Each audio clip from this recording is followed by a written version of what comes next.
ஜன்னல் வழி நாள்தோறும் மின்னல் ஒன்று கை காட்டும்.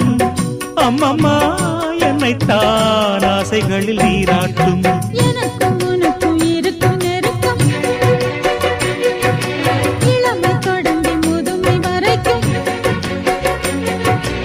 இரவும் பகலும் உறவை வளர்க்கும், இடையில் இருக்கும் தடையை தகர்க்கும்.